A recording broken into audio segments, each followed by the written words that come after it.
ওমর ফারুক একদিন হুযায়ফা রাদিয়াল্লাহু তাআলা আনহুর কাছে গেলেন, যে বললেন, হুযায়ফা, বিশ্বনবী ইন্তেকালের আগে মুনাফিকদের নামের লিস্টটা কারো কাছে দেয় নাই, আমার জানা নাই, সাইয়েদনা আবু বকরের জানা নাই, কোনো সাহাবীর জানা নাই, তুমি ছাড়া। আমি তোমার কাছে জানতে চাই, আমি ওমরের নামটা ওই মুনাফিকদের খাতায় আছে কিনা আমার একটু বলো। আমার ওমরের নামটা ওই মুনাফিকদের লিস্টিতে একটু আছে কিনা, নামটা একটু বলো। যদি থাকে আমি ভালো হয়ে যাব, আমি নেফাকে দূর করে পাক্কা মুমিন হতে চাই। আমার নাম যদি মুনাফিকের লিস্টে থাকে আমি তো শেষ। হুযায়ফা চোখের পানি ছেড়ে দিয়ে বলে, আমিরুল মুমিনিন, কেমন প্রশ্ন করলেন আপনি? আপনি বিশ্বনবীর শ্বশুর, এই উম্মতে আপনার পজিশন 3 নাম্বার। আপনারে মুনাফিকরা ভয় পায়, শয়তান আপনারে ভয় পায়। আপনি জান্নাতে সব বয়স্ক লোকদেরকে নিয়ে জান্নাতের মধ্যে আগে আগে ঢুকবেন, কেমন করে মুনাফিকদের কাতারে আপনার নাম থাকতে পারে? ওমর সুবহানাল্লাহ পড়ে। কি বিনয়ী, কি তাকওয়া। হুযায়ফাকে যে ধরতেন, হুযায়ফা একটু বলো না আমার নামটা মুনাফিকদের লিস্টিতে আছে কিনা। ওমরে ফারুকের যদি এই টেনশন থাকে যে আমি মুনাফিক হয়ে গেলাম কিনা, আমাদের এই টেনশন থাকার দরকার আছে না নাই? হ্যাঁ, যেন সব সময় আল্লাহর কাছে দোয়া করতে হবে, আল্লাহ তুমি নেফাকি থেকে আমাদেরকে বাঁচাও। আরো জোরে পড়েন আমিন। ওমরে ফারুক রাদিয়াল্লাহু তাআলা আনহু আমাদের সুপার হিরো, আমাদের সবাই বলেন আমাদের। উনি কত বড় সুপার হিরো শুনেন। উনি জুমার খুতবা দিচ্ছেন। কি দিচ্ছেন? মসজিদে নববীতে। খুতবার মাঝখানে হঠাৎ বললেন, ইয়া সারিয়াতুল জাবাল, ইয়া সারিয়াত ইবনে জানিমিল জাবাল। এই কথা বলেই আবার খুতবা দিতে শুরু করলেন। ওনার এই ইয়া সারিয়াত ইবনে জানিমিল জাবালের সাথে আগের কথারও কোনো মিল নাই, পরের কথারও কোনো মিল নাই। জুমার নামাজের পর মুসল্লি সাহাবারা ধরলেন, বললেন, ইয়া আমিরাল মুমিনিন। খুতবার মাঝখানে হঠাৎ করে ইয়া সারিয়াত ইবনে জানিমিল জাবাল বলে আপনি চিৎকার করলেন কেন? আপনার এই বাক্যের সাথে আপনার খুতবা আর আগের বাক্যের কোনো মিল নাই, আপনার খুতবার পরের বাক্যেরও কোনো মিল নাই। এই কথা আপনি কারে বললেন, কারে উদ্দেশ্য করে বললেন? এই কথার তাৎপর্য কি আমাদেরকে বুঝিয়ে বলেন। ওমরে ফারুক বললেন, আমি যখন খুতবা দিচ্ছি আমি দেখতে পেলাম ওই যে কয়েক মাস আগে আমি আমার মুসলিম সেনাবাহিনী পারস্যে আক্রমণের জন্য পাঠিয়েছি, বর্তমান ইরানের ওই বিশাল এলাকাতে পারস্যে আমি আমার ব্যাটালিয়ন পাঠিয়েছি। আমি হঠাৎ করে দেখতে পেলাম আমার মুসলিম বাহিনীর সেনাপতি যুদ্ধের এক পর্যায়ে তার ডানে আছে উপত্যকা, বায়ে আছে পাহাড়, সে পাহাড়ি রাস্তা ছেড়ে দিয়ে উপত্যকার দিকে যেতে শুরু করেছে। আমি দেখতে পেলাম আমার মুসলিম বাহিনী যদি উপত্যকার দিকে ছুটে বেড়ায়, কাফের মুশরিকরা আমার মুসলিম বাহিনীকে কচুকাটা করে ফেলবে। তাই আমি এখান থেকে তাদেরকে কমান্ড দিয়ে বলেছি, ইয়া সারিয়াতাল জাবাল, উপত্যকার দিকে নয় পাহাড়ের দিকে যাও, তাহলেই তোমাদের বিজয় নিশ্চিত হয়ে যাবে। উপত্যকার দিকে যেও না, ইলাল জাবাল, ইলা সারিয়াতিল জাবাল, পাহাড়ের দিকে ছোট। সাহাবারা অবাক, ঘটনা কি? উনি বসে আছেন মদিনায় মসজিদে নববীর মিম্বারে দাঁড়িয়ে, উনি যদি ইয়া সারিয়াতাল জাবাল বলে, এটা কি ইরানে যাবে নাকি? ও মিয়া, তখনকার সময়ে বর্তমানের মতো মোবাইল ছিল নাকি, ইন্টারনেট ছিল নাকি, কিছু ছিল? খালি মুখে আমি যদি বলি ইয়া সারিয়াতাল জাবাল, এটা ইরানে যাবে, ইন্ডিয়ায় যাবে, ঢাকাই তো যাবে, ফরিদপুর শহরেই তো বসবে না, ঠিক কিনা? কিন্তু এটা আমিরুল মুমিনিন বিশ্বাসী সাহাবারা বিশ্বাস করে নিল। কিছু মুনাফিক ছিল, এরা কয় না ঝামেলা, এটা তো সম্ভব না। এক কাজ করি, এই সেনাপতি যখন বিজয়ী বেশে মদিনায় ফিরে আসবে আর আমরা তরুণ, এরা দিন গুনতে লাগলো এই সেনাপতি মুসলিম বাহিনী নিয়ে পারস্য জয় করে কবে ফিরে আসবে। এই মুনাফিকের দলগুলো কখনো সেনাবাহিনীকে অভ্যর্থনা জানাতে যেত না, কিন্তু এইবার সবার আগে মদিনার উপকণ্ঠে যে সেনাপতিদেরকে অভ্যর্থনা জানানোর জন্য ফুল নিয়ে রেডি, ফুল নিয়ে দাঁড়ায় সেনাপতি ঢুকার সাথে সাথে ধরছে, এই সেনাপতি কোত্থেকে আসছে? কয় পারস্য জয় করে আসছে। কয় এমন এমন দিন, জুমার দিন দুপুর বেলা যুদ্ধের মাঝখানে আমিরুল মুমিনিনের কণ্ঠের কোনো কথাবার্তা শুনছো নাকি? সেনাপতি অবাক, কয় তোমরা জানলা কেমনে? শুনছি তো। সুবহানাল্লাহ পড়বেন না? আমরা যুদ্ধে একটা ভয়ঙ্কর অবস্থার মধ্যে ছিলাম, পেছন থেকে শত্রু আমাদেরকে আক্রমণ করতে শুরু করে দিল। ডানে যাব না বায়ে যাব, সামনে যাব নাকি পেছনে যাব, রাস্তা খুঁজে পাচ্ছি না। ডান দিকে ছিল আমাদের উপত্যকার রাস্তা, বাঁ দিকে ছিল পাহাড়ি পথ। আমরা সোজা পথ হবে মনে করে উপত্যকার দিকে ছুটতে আরম্ভ করলাম। হঠাৎ করে আমিরুল মুমিনিনের কণ্ঠ বজ্র কণ্ঠে আমার কানের মধ্যে ভেসে আসলো। আমার মনে হলো আমিরুল মুমিনিন কেমন যেন আমাকে কমান্ড দিচ্ছেন আর বলছেন, ইয়া সারিয়াতাল জাবাল, ডান দিকে উপত্যকার পথে নয়, তাড়াতাড়ি পাহাড়ের দিকে সৈন্যবাহিনী নিয়ে উঠে যা। পাহাড়ের দিকে, ডানে না, this is wrong track and this is the right track. ওই দিন যদি ওমরে ফারুকের ওই গাইডলাইন, আমিরুল মুমিনিনের কমান্ড যদি আমি না শুনতাম, আজকে বিজয়ের বেশে ফিরতেও পারতাম না, আমাদের চেহারাও তোমরা দেখতে পেতে না। ওমরে ফারুকের ওই কমান্ড, ওই গাইডলাইন অদৃশ্য থেকে শোনার কারণে এই পারস্যের মধ্যে আমাদেরকে সেই যুদ্ধে বিজয় দান করেছে কে? দিস ইজ ওমরে ফারুক। বিশ্বনবী বলছেন, ওমর, মা লাকিয়াকা শাইতানু সালিকান ফাজ্জান ইল্লা সালাকা ফাজ্জান গায়রা ফাজ্জিক। ওমর, শয়তান ইবলিস যদি তোমার কোনো রাস্তা দিয়ে হাঁটতে দেখে, শয়তান ওই রাস্তা রেখে দিয়ে অন্য রাস্তা দিয়ে হাঁটে। সুবহানাল্লাহ বাড়িতে যায় বললেন। কে বলতেছে? বিশ্বনবী। কার ব্যাপারে? ওমরে ফারুকের ব্যাপারে। শয়তান যদি দেখে যে ওমরে ফারুক এই রাস্তা দিয়ে হাঁটতেছে, শয়তান ওই রাস্তা রেখে দিয়ে অন্য রাস্তা দিয়ে হাঁটে। সুবহানাল্লাহ পড়েন। রাত্রিবেলা আমরা আমাদের বাচ্চা ছেলে মেয়েদেরকে যখন খাওয়াই, বাচ্চারা খেতে চায় না, এরকম হয় আপনাদের ফরিদপুর এলাকায়? এই এলাকায় হয় নাকি? খেতে চায় না বাচ্চারা, এই চকলেট দেখায়া, এই মিনা কার্টুন দেখায়া, এইটা সেইটা, এগুলো সেগুলো বলে, গল্প টল্প বলে ফুলায়া খাওয়ানো লাগে, তাই না? তারপরও খায় না। আমারও ছোট মেয়ে আছে, খেতে চায় না, এইটা সেইটা এমনি সেমনি খাওয়ানো লাগে। তো শেষে না পেরে মা বাবা বলতে বাধ্য হয়, ওই যে ভূত আসতেছে, ভূত, তাড়াতাড়ি তাড়াতাড়ি খাও, তাহলে যে ভূত ধরবে তোমারে। ওই যে বাঘ আসতেছে, বাঘ, তাড়াতাড়ি খাইলে তাহলে বাঘে কামড়াবে। এক এক জায়গায় এক একটা আমরা বলি, ভূত আসবে, বাঘ খাবে, ভাল্লুক খাবে, তাড়াতাড়ি খাও। মদিনাতে যখন ওমরে ফারুক আমিরুল মুমিনিন, মদিনার মায়েরাও বাচ্চাদেরকে খাওয়াতে পারতো না, ছোট্ট মেয়েদেরকে খাওয়াতে পারতো না, খাওয়া নিয়ে যন্ত্রণা করতো। বাচ্চারা যখন মদিনায় খেতে চাইতো না রাত্রিবেলায়, মদিনার মায়েরা বলতো, তাড়াতাড়ি খাও, আহুয়া ইয়াতি উমর, আহুয়া ইয়াতি উমর, তাড়াতাড়ি খা, নাইলে ওই যে ওমর আসতেছে, Omar. This is our super hero সাইয়েদনা ওমর ফারুক রাদিয়াল্লাহু তাআলা। শুধু শয়তানি ভয় পেত না, মুনাফিকরাও ভয় পেত, জমের মতো ভয়। শুধু তাই না, আমাদের আম্মাজান বিশ্বনবী সাল্লাল্লাহু আলাইহি ওয়াসাল্লামের স্ত্রীরাও ওমর ফারুককে ভয় পেতেন। সুবহানাল্লাহ কইবেন না? মাঝে মাঝে বিশ্বনবী সাল্লাল্লাহু আলাইহি ওয়াসাল্লামের সাথে আম্মাজান আয়েশার ঝগড়া হতো, হতো না? আপনাদের ফ্যামিলিতে ঝগড়া হয়? হয় না? হয় না? কার কার দেখি করে আল্লাহ, অনেক আল্লাহর ওলি আছে দুই জায়গায়, ঝগড়া হয় না? কি কথা কয়, ঝগড়া হয় না বলে? বিশ্বনবীর ফ্যামিলিতে ঝগড়া হয়, আপনার ফ্যামিলিতে হয় না? মিষ্টি ঝগড়া। আর ও বিয়েই করে নাই,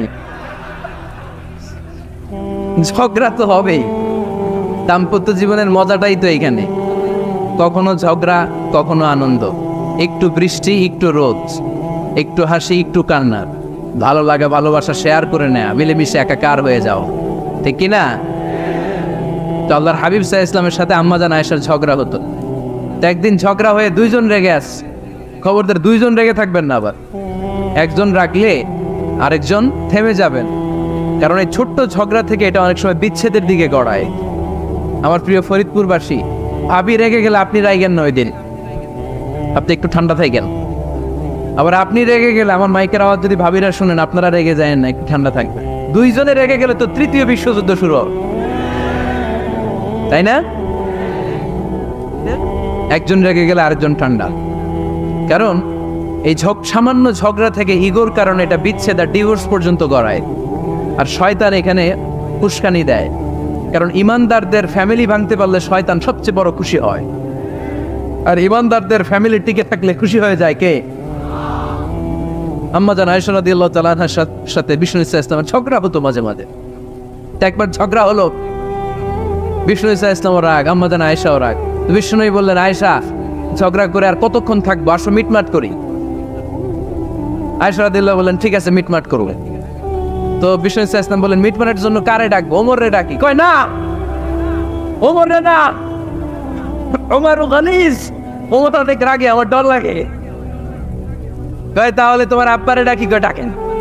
কি খুশি, মেয়েদের মধ্যে অভ্যাসটা আছে না নাই? তাহলে তোমার আব্বারে ডাকি, ডাকেন। ডেকে নিয়ে আসা হলো। আবু বকর রাদিয়াল্লাহু তাআলা আনহু দাঁড়ালেন, আম্মা জান আয়েশা দাঁড়ালেন, বিশ্বনবীও দাঁড়ালেন। বিশ্বনবী বললেন, আয়েশা তোমার আব্বা আসছে, এবার ঘটনা খুলে বলার পালা, তুমি বলবা নাকি আমি বলবো? আম্মা জান আয়েশা বললেন, আপনি বলেন, তবে ওয়ালা তাকুল ইল্লা হাক্কান, যেটা ঘটছে ওইটাই বললেন, মিথ্যা কথা কইেন না। আবু বকর রাদিয়াল্লাহু তাআলা রেগে মেগে আগুন, কি এই কথা তুমি কেমন করে বলো? বিশ্বনবী কি মিথ্যা কথা কখনো বলবে? রেগে মেগে দিলেন মেয়ের গালে এক চড়। বানিয়ে বলতেছি না, মুসনাদ আহমদ ইবনে হাম্বলের হাদিস। বাবার হাতের থাপ্পড়কে আম্মা জান আয়েশা উল্টে বললেন। সাইয়েদনা আবু বকর রাগে গড়গড় করছেন, আবার মারার জন্য তেড়ে গেলেন। এবার বাঁচার জন্য আম্মা জান আয়েশা বিশ্বনবীর পিছনে যে আশ্রয় নিলেন, বিশ্বনবী বাঁচানোর জন্য দুই হাত মেলে দাঁড়িয়ে গেলেন। পড়েন সুবহানাল্লাহ।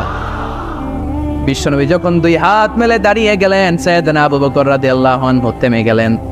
সাইয়েদনা আবু বকর রাদিয়াল্লাহু তাআলা আনহু ঘর থেকে বের হয়ে বারান্দায় দাঁড়ালেন। পড়েন সুবহানাল্লাহ। এবার বিশ্বনবী আম্মা জান আয়েশার কাছে যেয়ে বলেন, ইয়া আয়েশা কাইফা রাআইতিনি আনকাসতুকি মিনার রাজুল, দেখছো কেমনে বাঁচাইলাম? আপনি না থাকলে ভর্তা বানাই ফেলতো আজকে। আমি বাঁচাইছি তোমারে, আমি, আমার লগে ঝগড়া করো তুমি। লজ্জায় পড়ে আম্মা জান আয়েশা খিলখিল করে হেসে দিলেন, বিশ্বনবীও হেসে দিলেন। দুইজনের হাসির মধুর আওয়াজ শুনে সাইয়েদনা আবু বকর বাইরে থেকে অবাক, কিরে এতক্ষণ না ঝড় তুফান, এখন দেখি হাসি।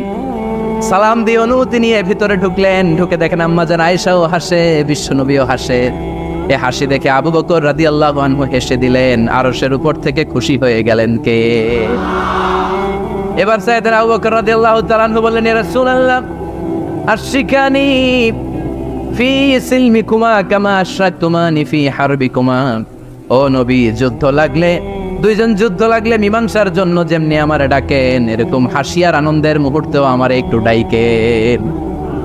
আশরিকানি ফি সিলমিকুমা কামা আশরাকতুমানি ফি হারবিকুমা। নবী, আপনাদের মধ্যে ঝগড়া লাগলে সন্ধি করার জন্য আমারে যেমনি ডাকেন, আপনাদের হাসি খুশি আনন্দ খুনসুটি এই মজাদার মুহূর্তগুলোতে আমারে বঞ্চিত রাখেন না, আমার একটু ডাইকেন। সুবহানাল্লাহ পড়েন। এই মুসনাদ আহমদ ইবনে হাম্বলের হাদিস শোনার উদ্দেশ্য হচ্ছে, বিশ্বনবী প্রথমে ওমর ফারুকের নাম বলেছিলেন। সাইয়েদনা আয়েশা বলে, না আমি ডরাই, আইবাত, দিস ইজ কল্ড আইবাত ওমর। একবার বিশ্বনবীর সব বিবিরা ধরলেন, ও নবী আমাদেরকে এটা দেন, ওইটা দেন, ঘরে এইটা নাই, ওইটা নাই, ওইটা নাই। বিশ্বনবীকে, আমার কাছে কিচ্ছু নাই, যদি এমনি আমার বউ হয়ে থাকতে চাও থাকো, তাহলে যা, তা না হলে যা লাগবে কিনে দেবো, সাথে সাথে তালাকও দিয়ে দিব। কিছু দিতে পারবো না, আমার নাই তো, সামর্থ্য নাই। কিন্তু বিবিরাও ছাড়া না, এটা দেন ওইটা দেন। বিশ্বনবী রহমতের নবী, বিবিদেরকে বুঝাতেও পারেননি। বিবিরা আবদার করতেছে, নবী এটা লাগবে ওইটা লাগবে। ইন দ্য মিন টাইম বিশ্বনবী একজনের সালাম শুনতে পেলেন। কে যেন দরজায় দাঁড়িয়ে বলতেছে, আসসালামু আলাইকুম। বিশ্বনবী দরজার দিকে তাকালেন, তাকিয়ে বললেন, ওয়া আলাইকুম আসসালাম। আর বুঝতে পারলেন এটা আমার ওমরের সালাম। সালাম দেওয়ার পরে বিবিদের দিকে তাকায় দেখে একজন বিবিও নাই, সব অন্দর মহলের ভিতরে দৌড়। সুবহানাল্লাহ পড়তে পারলেন না? This is our super hero Omar. এরকম ওমর একটা লাগবে, চিল্লায় বলেন কয়টা? একটা ওমর গোটা বিশ্বকে সোজা করে দিবে। একটা ওমর সবল আর দুর্বলের সব পার্থক্য দূর করে দিবে। মাজলুমের উপর জালিমের অত্যাচারের অবসান ঘটায় দিবে। গোটা বিশ্বটাকে সাম্য, মৈত্রী, ভালোবাসার ইনসাফ দিয়ে পরিপূর্ণ করে দিবে। সেই ওমরের অপেক্ষায় আমরা। নিজের ছেলেকে 80টা বেত মেরেছেন। কয়টা? 80টা বেত মেরেছে। এই ব্যাপারে অনেকগুলো বর্ণনা পাওয়া যায়। সবচেয়ে সহি বর্ণনা হচ্ছে মুয়াত্তা ইমাম মালিকের বর্ণনা। ওমর ফারুক রাদিয়াল্লাহু তাআলা আনহুর ছেলে আব্দুর রহমান মারুফুন বিআবি শাহমা ছিলেন মিশরে। ওখানে নাবিজ খেয়েছিলেন। নাবিজ হচ্ছে আরব দেশের লোকেরা দুধের মধ্যে শক্ত খুরমা রাত্রেবেলা ঢেলে দিত। ঢেলে দিলে সারা রাত ওই খুরমার রসটা দুধের সাথে মিশে দুধটা লাল হয়ে যেত। এটারে সকালবেলা খেত, খুব সুস্বাদু। এটাকে বলে নাবিজ। কিন্তু এটা রাতে ভিজাইলে সকালেই খাইতে হয়, রেখে দিলে আবার একটু সমস্যা হয়। তো ওমরে ফারুকের ছেলে নাবিজ খেয়েছেন, মদ খাননি, নাবিজ। কিন্তু নাবিজ খাওয়াতে সাকরান চলে এসেছে। সাকরান চলে আসাতে এটা যখন প্রমাণিত হয়েছে, আমর ইবনে আস রাদিয়াল্লাহু তাআলা আনহু নাকি 80 বেত মেরেছেন মিশরে। কয় বেত? নিয়ম হচ্ছে সবার সামনে এনু সবার সামনে না মেরে একটু গোপনে মেরেছে। এই তথ্য যখন ওমরে ফারুকের কাছে এসেছে, উনি বললেন না, মারতে হবে সবার সামনে, আলাদা মাল্লা কেন? ও মদিনায় ফিরে আসলে আমি আবার 80টা মার। মদিনায় ফিরে আসার পরে সাইয়েদনা ওমরে ফারুক ওই আগের 80টারে আর ধরেন নাই, নিজ হাতে আবার 80টা বেত মেরেছেন। এই বেত মারার 1 মাস পরে এই আবু শাহাম ইন্তেকাল করেছে। অনেক ঐতিহাসিক বলে এই বেতের আঘাতে মরেছে, কেউ কেউ বলেছে নিজের রোগের কারণে মরেছে। কিন্তু দিস ইজ দ্য ইনসাফ সিস্টেম অফ উমার। নিজের ছেলে বলে ছেড়ে দেয় নাই। এখন নিজের ছেলে হইলে 7 খুন মাফ, নেতার ছেলে হইলে 10 খুন মাফ, এলাকার মরণের ছেলে হইলে 10 খুন মাফ। নো পার্সিয়ালিটি ইন ইসলাম। ইসলামে পার্সিয়ালিটি নাই। আপনি নেতার ছেলে হন, আপনি বিজনেস ম্যাগনেটের ছেলে হন, আপনি যেই হন না কেন, ইসলামের দৃষ্টিতে সবাই সমান। চিল্লায় বলেন ঠিক কিনা? বানু মাখজুমিয়া গোত্রের এক নারী চুরিতে ধরা পড়ল। সাহাবারা বললেন, নবী মদিনার সবচেয়ে ভেরি প্রেস্টিজিয়াস এন্ড ডিগনিফাইড ফ্যামিলির মেয়ে, আপনি হাত কাটেন না, কারণ ইসলামের নিয়ম চুরি করলে কি কেটে দাও। বিশ্বনবী বললেন, বলো কি, বলো, হাত না কাটার জন্য তোমরা আমাকে রেকমেন্ড করছো?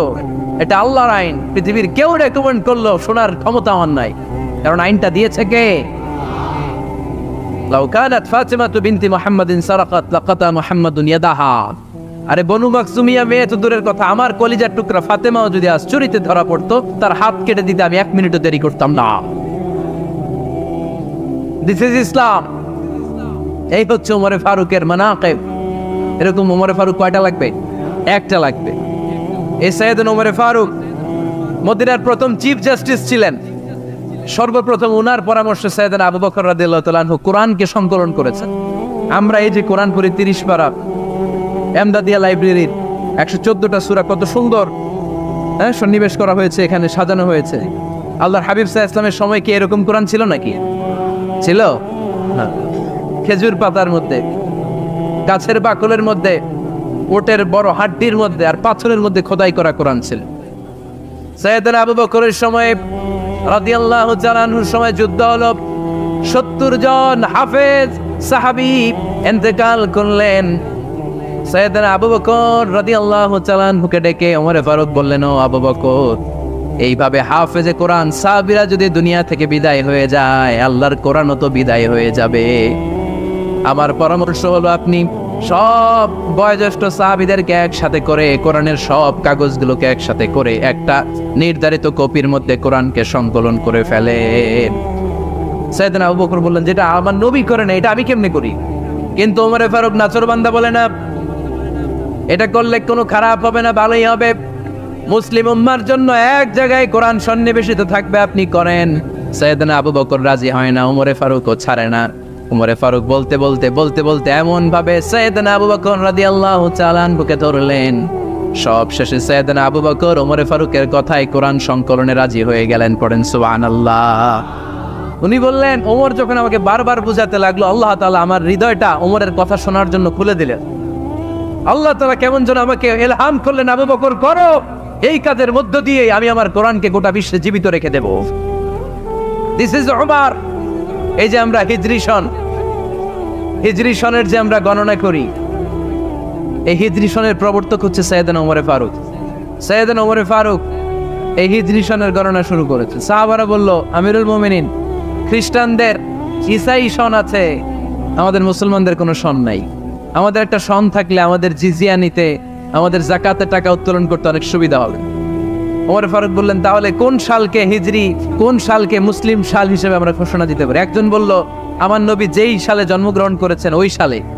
ওমর ফারুক বললেন, না, আমার নবীর জন্ম আমাদের জন্য খুশির দিন, কিন্তু এটা আমাদের জন্য প্রেরণা নয়। প্রেরণা নবীর কাজে, ঠিক কিনা? আরো কিছু সাহাবারা বলল, তাহলে যেই সালে আমার নবী ইন্তেকাল করেছে ওইটারে প্রথম সাল ধরেন। ওমর ফারুক বললেন, না, যেদিন তিনি ইন্তেকাল করেছেন এটা আমাদের দুঃখের দিন, এটা আমাদের প্রেরণা নয়। আমাদের প্রেরণা হচ্ছে বিশ্বনবীর ত্যাগ, তিতিক্ষা আর কাজের মধ্য দিয়ে। জোরে কোন ঠিক কিনা? ওমর ফারুক বললেন, যেদিন বিশ্বনবী ইসলাম রক্ষায় নিজের মাতৃভূমি ছেড়ে মক্কা থেকে মদিনায় গিয়েছেন, ওই দিনটাকে হিজরি প্রথম দিন ধরে আমরা হিজরি সাল গণনা করে শুরু করে দিব। ওইটাই হচ্ছে হিজরি সন। সেখান থেকে হিজরি সনের প্রবর্তন করেছেন সাইয়েদনা ওমর ফারুক রাদিয়াল্লাহু তাআলা আনহু। এই যে স্টেট গভর্নমেন্ট, এই যে প্রিজন, জেলখানা, ক্যান্টনমেন্ট, সচিবালয়, গণভবন, বঙ্গভবন, মুক্তিযোদ্ধাদের ভাতা, রাষ্ট্রীয় ভাতা, এই সব নিয়ম কানুন সৈয়দনা ওমর ফারুক তার রাষ্ট্রীয় আমলে তিনি নিজে করেছেন। চিল্লায় পড়েন আল্লাহু আকবার। মুসলমানদের আলাদা কারেন্সি, নিজস্ব মুদ্রা ব্যবস্থা নিজে চালু করেছেন। সৈনিকদের মধ্যে যারা বিবাহিত প্রতি 6 মাস অন্তর অন্তর 1 মাসের ছুটি কাটাতে তারা ফিরে আসবে, সৈয়দনা ওমর ফারুক চালু করেছেন। চিল্লায় আওয়াজ করে পড়েন আল্লাহু আকবার। এই যে আমরা 20 রাকাত সালাতুত তারাবি পড়ি রমাদানে, পড়েন না আপনারা? এটা সৈয়দনা ওমর ফারুক চালু করেছে। সুবহানাল্লাহ পড়তে পারলেন না? কোরআনে মোট 22টা আয়াত আছে যেখানে সাহাবারা ইনডিসিশনে ভুগছিলেন। বিশ্বনবীর মত একটা, ওমর ফারুকের মত আর একটা। এই 22 জায়গায় আল্লাহ তাআলা বিশ্বনবীর মতের পক্ষে আয়াত নাজিল না করে ওমর ফারুকের মতের পক্ষে কোরআনের আয়াত নাজিল করেছেন। আওয়াজ করে পড়েন আল্লাহু আকবার। সৈয়দনা ওমর ফারুক। আমরা সাহাবীদের জীবন চরিত পড়তে চাই না, কত যে অনুপ্রেরণামূলক দৃষ্টান্ত সৈয়দনা ওমর ফারুক আমাদের জন্য রেখে গিয়েছে।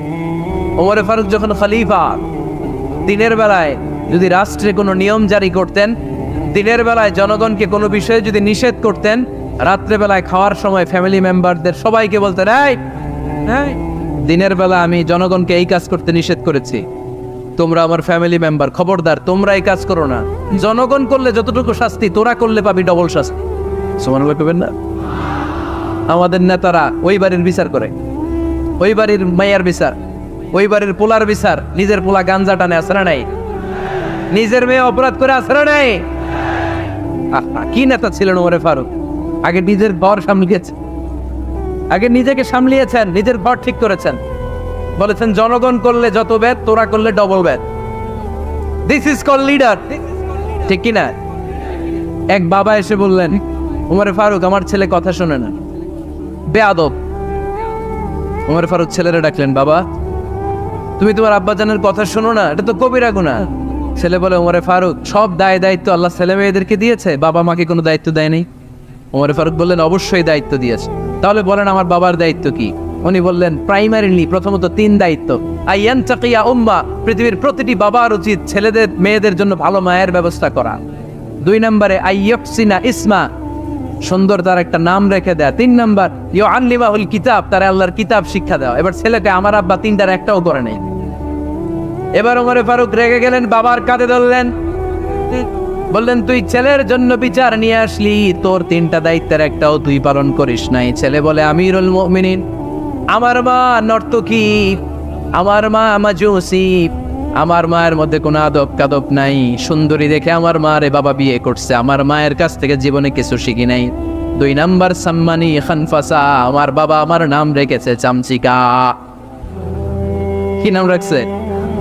এটার নাম হইলো একটা, এরকম উল্টা পাল্টা নাম আছে না? নাই না, এগুলো রাখবেন না। আব্দুল্লাহ রাখবেন, আব্দুর রহমান রাখবেন। আরেকটা কি বলছে আজকে? হুযায়ফা রেখে দিয়েন, পারবেন? ওয়ালাম ইউআল্লিমনি হারফাম মিন কিতাবিল্লাহ আমিরুল মুমিনিন। শুধু তাই না, আল্লাহর কোরআনের একটা অক্ষর আমার বাবা কোনোদিন আমারে শিক্ষা দেয় নাই।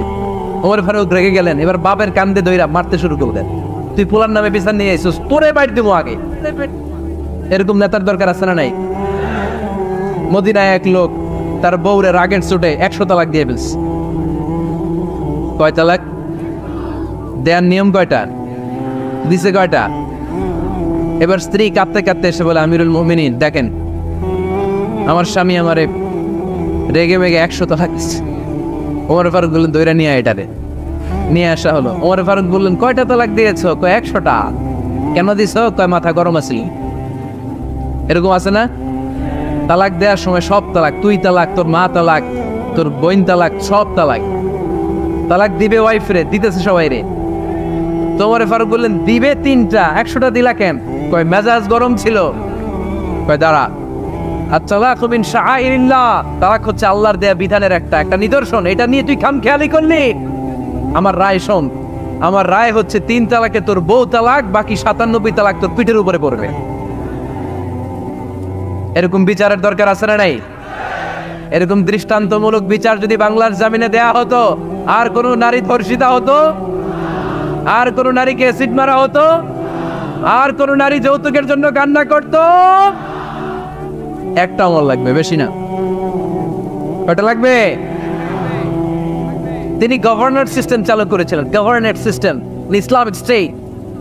বাহরাইন, ইয়ামান, মিসর, কুফা, বসরা, মক্কা, মদিনা, এই 7 জায়গায় 7 জন গভর্নর পাঠিয়েছেন। তাদের থেকে তথ্য নিতেন। এই গভর্নর সিস্টেম উনি বানিয়েছেন। সাইয়েদনা আমর ইবনুল আস রাদিয়াল্লাহু তাআলা আনহুকে পাঠিয়েছেন মিশরে। মিশরে একটা দৌড় প্রতিযোগিতা হতো।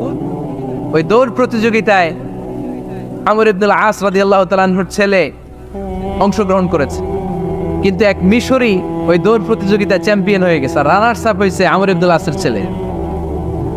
এবার মিশরি ফার্স্ট আর গভর্নরের ছেলে সেকেন্ড। রাগের চোটে আমর ইবনুল আসের ছেলে ওই মিশরির মাথার মধ্যে কয়েকটা বাড়ি মেরেছে। মিশরি বলে, আমার মাল্লা কেন? তুমি খেলাই পারো না, আমার মাল্লা কেন? কয়, আনা ইবনুল আকরামিন, আমি গভর্নরের পোলা, আমি যা বলবো এটাই হবে, আমার উপরে কথা নাই। মিশরি ওইখানে আর ঝগড়া বাঁধায় নাই, মনে দুঃখ নিয়ে মদিনায় চলে আসলেন। এসে বললেন, আমিরুল মুমিনিন, আপনি আমর ইবনুল আস রাদিয়াল্লাহু তাআলা আনহুকে মিশরের গভর্নর বানিয়ে পাঠিয়েছেন। একটা প্রতিযোগিতায় আমি চ্যাম্পিয়ন হয়েছি, ওনার ছেলে হয়েছে রানার আপ। কেন সে চ্যাম্পিয়ন হতে পারে নাই? এই কারণে আমার মাথায় লাঠি দিয়ে 3টা বাড়ি মেরে বিচারটা দিছে কার দরবারে? কথা বুঝেন নাই বোধহয়? ওমর ফারুকের দরবার। ওমর ফারুক বললেন, চাই আগামী বছরের অমুক তারিখ আমি সব গভর্নরদেরকে ডেকে হিসাব নিতে, ওই দিন তুই থাকবি, পারবি না? মিশরে বলে, পারবে মানে অবশ্যই পার। ওই দিন 7 রাজ্য থেকে 7 গভর্নর হাজির, গভর্নরদের ছেলেরাও হাজির, মিশরীয় হাজির। 7 গভর্নরের কাছ থেকে 7 এলাকার খোঁজ খবর নেয়ার পরে ওমর ফারুক বললেন, আইনাল মিসরি, মিশরি লোকটা কই, এদিকে আয়। মিশরি সামনে আসার পরে বলল, আমর ইবনুল আস, তুমি মিশরের গভর্নর, তোমার ছেলে সহ তুমি আসো। আমর ইবনুল আস এসে সামনে বসে রইলেন। এবার বললেন, ও আমর ইবনুল আসের ছেলে, তুমি নাকি ইবনুল আকরামিন গভর্নরের ছেলে, তুমি যা বলবা মিশরে নাকি তাই হবে, তোমার নাকি অনেক দাপট। নিজে একটা লাঠি এনে মিশরীর হাতে দিয়ে বলল, এবার তোর মাথায় যতটা মারছে তুই ততটা গুনে গুনে মার, আমি দেখবো। আমর ইবনুল আস দেখবে, আমর ইবনুল আসের ছেলেরে তুই এখানে মার। সে বলতেছে, থাক, আপনি বলছেন এতেই যথেষ্ট, মারা লাগবে না, আমি মাফ করে দিলাম। ওমরে ফারুক বলল, খবরদার, মার, মার ওর মাথার মধ্যে। মিশরি ওমরে ফারুকের ধমক শুনে ভয়ে ভয়ে 3টা বাড়ি মারল। এই বাড়ি মারা দেখেও ওমরে ফারুকের হৃদয় ঠান্ডা হয় নাই। লজ্জায় আমর ইবনুল আস, বয়স হয়ে গিয়েছে সাহাবা, মাথা তখন টাক, মাথায় চুল নাই, লজ্জায় মাথাটা হেট হয়ে মাথাটা নিচু করে রেখেছে। এবার রাগের চোটে ওমরে ফারুক বললেন, এবার আমর ইবনুল আসের টাক মাথার মধ্যে একটা মার, মার। কেন ছেলেকে শিক্ষা দিতে পারে নাই? ইয়া আমর ইবনুল আস, মাতা জাআলতুমুন নাস আবিদা, তোমরা কখন মিশরীদেরকে নিজেদের দাস বানায় নিলা? ওয়াকাদ ওয়ালাদাতুহুম উম্মুহুম আহরারা, আর ওদের মায়েরা তো ওদেরকে স্বাধীন সন্তান হিসেবে প্রসব করেছে। মানুষদের উপর ক্ষমতাগিরি করার জন্য গভর্নর পাঠাই নাই। খবরদার, জনগণ তাদেরকে দেখভাল করার জন্য তোমাদেরকে পাঠানো হয়েছে, তাদের উপর কোনো অত্যাচার করার জন্য নয়। চিল্লায় বলেন ঠিক কিনা? এরকম নেতা কয়টা লাগবে? কয়টা? ওই নেতার নাম কি? ওমর। আবু ইয়াতি ওমর। 22 জায়গায় বিশ্বনবী কয় একটা, ওমরে ফারুক বলে আরেকটা। আল্লাহ বলে, বিশ্বনবী আপনার পক্ষে আমি আয়াত নাজিল করতে পারলাম না, আমি ওমরের পক্ষে নাজিল করে দিলাম। বিশ্বনবী বলতেন, ইন্না লিকুল্লি উম্মাতিন মুহাদ্দাস, সব উম্মতের মধ্যে, সব নবীর উম্মতের মধ্য থেকে একজন করে আল্লাহ তাকে মুহাদ্দিস বানাতো। মুহাদ্দিস না, মুহাদ্দাস। মুহাদ্দাস মানে এমন লোক যিনি যা ভাবতো ওই ভাবনাটাই আল্লাহ আয়াত হিসেবে নাজিল করে দিতেন। বিশ্বনবী বলেন, আমার উম্মতের মধ্যে মুহাদ্দাস হচ্ছে সাইয়েদনা ওমর। মদিনার সবচেয়ে বড় মুনাফিকের নাম আব্দুল্লাহ ইবনে উবাই ইবনে সালুল, সব মুনাফিকদের সরদার। কিন্তু এই মুনাফিকের ছেলেটা হলো পাক্কা ইমানদার। এই ছেলের নাম হলো আব্দুল্লাহ। আওয়াজ করে বলেন, ছেলের নাম কি? আব্দুল্লাহ ইবনে উবাই ইবনে সালুল। মুনাফিক সরদার যখন ইন্তেকাল করলো, সাইয়েদনা আব্দুল্লাহ রাদিয়াল্লাহু তাআলা আনহু বিশ্বনবীর কাছে এসে চোখের পানি ছেড়ে ডেকে বলে, নবী আপনিও জানেন, আমিও জানি, মদিনার সবাই জানে আমার আব্বা মুনাফিকদের সরদার, কিন্তু আমার মন তো মানে না, আমার তো পিতা, আমার তো বাবা লাগে, আমার তো মন মানে না। আপনিও জানেন মুনাফেক, আমিও জানি মুনাফেক। নবী আপনার দরবারে কিছু আমি চাই না, আপনার গায়ের একটা জামা দেন, আপনার জামাটা পরিয়ে আমার বাবারে দাফন দিব। এর উসিলায় যদি আমার আব্বারে আল্লাহ মাফ করে দেয়, দয়ার নবী মায়ের নবী জামা খুলে দিয়ে দিলেন। পড়েন সুবহানাল্লাহ। আব্দুল্লাহ রাদিয়াল্লাহু তাআলা আবার আবদার চললেন, নবী জানি আমার বাবা মুনাফেক, কিন্তু আমার তো বাবা আপনার দরবারে ফরিয়াদ, আপনি নিজে যে আমার বাবার জানাজার নামাজের ইমামতি করবেন। দয়ার নবী মায়ার নবী জানাজার নামাজে যেতে চাইলেন। ওমরে ফারুক বললেন, নবী না, খবরদার আপনি উবাই ইবনে সালুলের জানাজায় যাবেন না। বিশ্বনবী জোর করে যেতে চাইলেন। সাইয়েদনা ওমরে ফারুক বিশ্বনবীর জামা পেছন থেকে টেনে ধরলেন। আল্লাহু আকবার, টেনে ধরলেন, যাবেন না আপনি। ওমরে ফারুকের হাত থেকে হ্যাচকা টান মেরে জুব্বা টান দিয়ে বিশ্বনবী জানাজায় চলে গেলেন।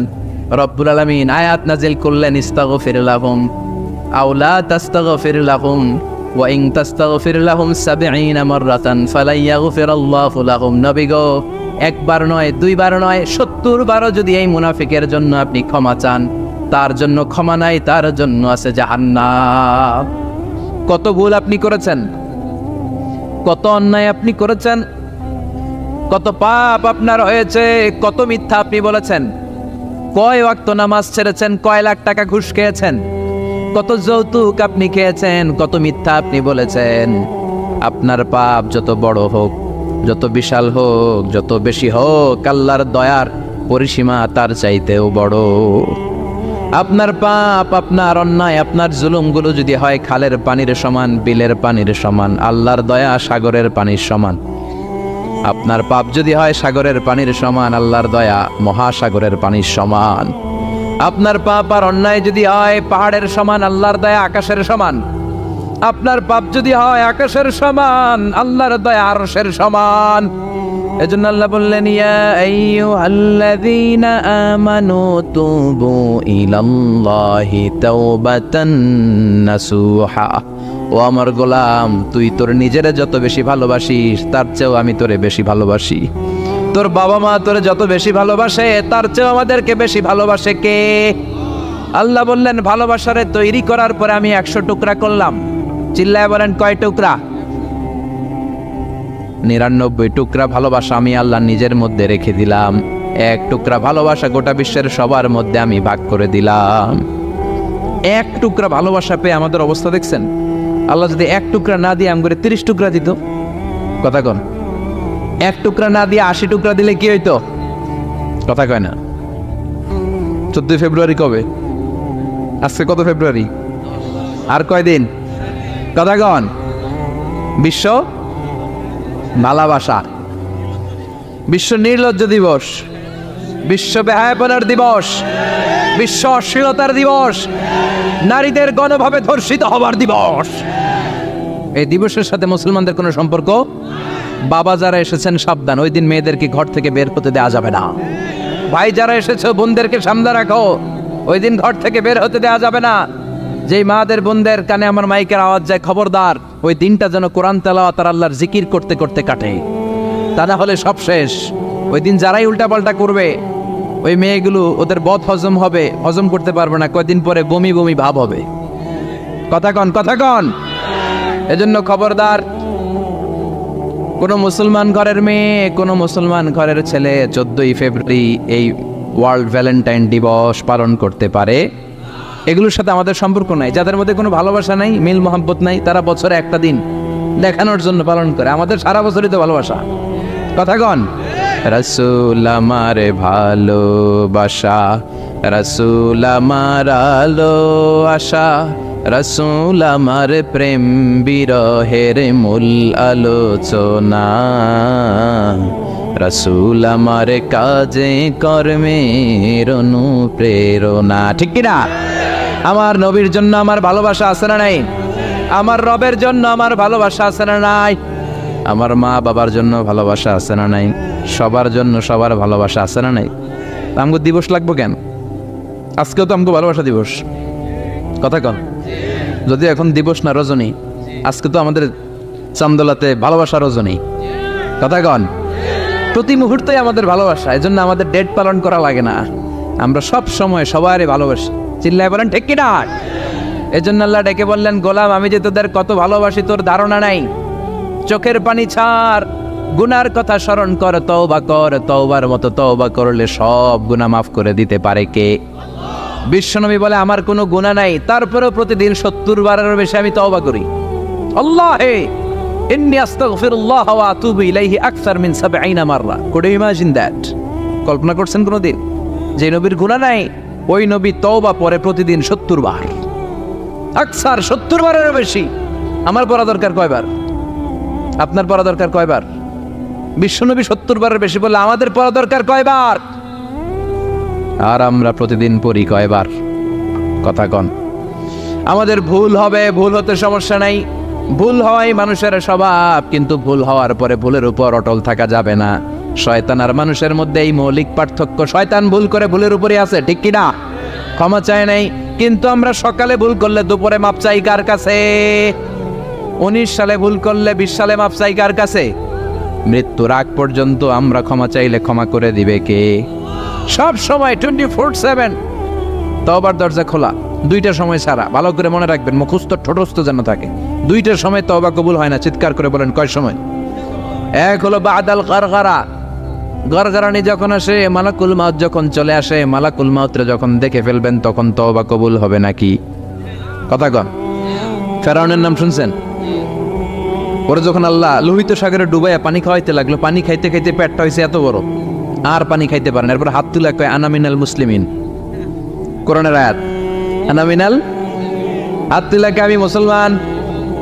ফেরাউন না বলে মুসলমান, আমরা যেমন কই। কথা কহ। ফেরাউন হাত তুলে কয় আনা মিনাল মুসলিমিন। আল্লাহ কয় টাইম ইজ আপ, দেরি করছস। অনেক সময় দিলাম, অনেক সুস্থ রেখেছি, ক্ষমতা দিয়েছি, দাপট দিয়েছি, তখন যদি ঘাটটা নত করে, মাথাটা নত করে একবার ক্ষমা চাইতি, ফেরাউন তোরেও ক্ষমা করে দিতাম। কিন্তু সময় শেষ হওয়ার পরে আমি মুসলমানদের অন্তর্ভুক্ত বললে কোনো লাভ হবে নাকি? আল্লাহ বলল সময় নাই, সময় শেষ। কারণ মুসা আলাইহিস সালামের চাচাতো ভাই অনেক দাওয়াত দিল যাকাত দে, কারণ যাকাত দিব না, এই সম্পদ আমি কামাইছি, আল্লাহ দেয় নাই। মুসা আলাইহিস সালাম বললেন তাহলে আযাবের অপেক্ষা কর। আযাব চলে আসলো। আল্লাহ বলেন মুসা সেফ জোনে যাও, সরো, এখনই আযাব। ফাখাসাফনা বিহি ওয়া বিদারিহিল আরদ, পুরো ফাইমের জমিনটার আল্লাহ কাঁপিয়ে দিলেন, আর কারুনকে সহ পুরো সম্পত্তি তার জামিনের ভিতরে দাবিয়ে দিলেন। হাঁটু পর্যন্ত কারণ দেবে যায়, ভাবছে উঠে যাবে। কোমর পর্যন্ত দেবে যায়, ভাবছে উঠে যাবে।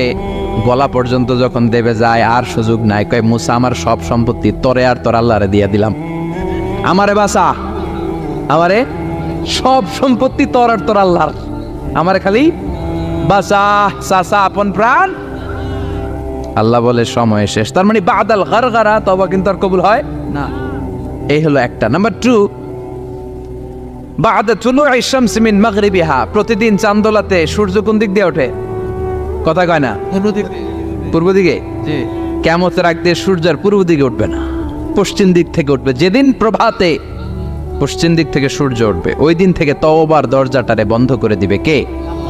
তার আগ মুহূর্ত পর্যন্ত জীবনে যত গুনাহ করেছি, অন্যায় করেছি, চোখের পানি ছেড়ে ক্ষমা চাইলে ক্ষমা করবে কে? শয়তান আল্লাহরে চ্যালেঞ্জ দিছে, আল্লাহ তুমি আমারে জাহান্নামে পাঠাবা, আমিও তোমার বান্দা করে লয়ে একসাথে জামাতে ঢুকমু। একা ঢুকবো না, একা যাব না, তোমার বান্দাদেরকে সবগুলারে জাহান্নামী বানাইয়া তারপরে ঢুকমু। তোমার চ্যালেঞ্জ দিলাম, একটারও জান্নাতে ঢুকাইতে পারবা? আল্লাহকে তুই আমার চ্যালেঞ্জ দিলি? আমি তো সব রাজার বড় রাজা, মহারাজা, আমার চ্যালেঞ্জ দেশ, এত সাহস পাইলি কই? তুই আজীবন ওয়াসওয়াসা দিয়ে পাপ কাজ করাবি, একদিন তাফসীর মাহফিলে এসে আমার বান্দা ক্ষমা চাবে, আমি মাফ করে দেবো, তুই কি করবি? আজীবন অন্যায় করবে, আজীবন পাপ করবে, জুলুম করবে, একদিন চোখের পানি ছেড়ে আমার কাছে কান্নার মতো কান্না করলে আমি সব গুনাহ মাফ করে দেব। এজন্য আল্লাহ বললেন ইয়া আইয়ুহাল্লাযীনা আমানু তুবু ইলাল্লাহি তাওবাতান নাসুহা। ভুল করেছো, তওবা করো, মাফ করবে কে? সাইয়েদনা আদম আলাইহিস সালাম ভুল করলেন, দুনিয়ায় এসে শত শত বছর কাঁদলেন, কিন্তু ক্ষমা হয় না। আল্লাহরে বললেন আল্লাহ কি করলে ক্ষমা পাবো বলো? ফাতালাক্কা আদামু মির রাব্বিহি কালিমাতিন ফাতাবা আলাইহি। আল্লাহ বললেন ও আদম তোমারে কিছু কালেমা শিখায় দেই, এই কালেমাগুলো দিয়ে আমার কাছে দোয়া করো, ক্ষমা করে দেব। আল্লাহ শিখায় দিলেন ও আদম 2 হাত তুলে চোখের পানি ছেড়ে আমার কাছে পড়ো, রব্বানা, পড়েন রব্বানা যালামনা আনফুসানা ওয়া ইল্লাম তাগফির লানা ওয়া তারহামনা লানাকুনান্না মিনাল খাসিরিন। এটা শিখাইতেছিল আল্লাহ। আল্লাহ, আমি জুলুম করেছি, অন্যায় করেছি, ভুল করেছি, পাপ করেছি, তুমি যদি ক্ষমা না করো ক্ষমা করার কেউ নাই, ঠিক কি না? আমরাও পাপ করলে এই দোয়াটা পড়ার দরকার আছে না নাই? 5টা শর্ত সাপেক্ষে আমাদের তওবা কবুল করবে কে? তওবা কবুল হওয়ার কিছু শর্ত আছে 5টা। কয়টা? চিৎকার মেরে বলতে হবে, তওবা কবুল হওয়ার শর্ত কয়টা? 1 নম্বরে হচ্ছে আল ইকরার, acknowledgement. You have to give the acknowledgement that you are the greatest sinner on earth. আপনাকে ঘোষণা দিতে হবে যে আপনি এই পৃথিবীর সবচেয়ে বড় পাপী।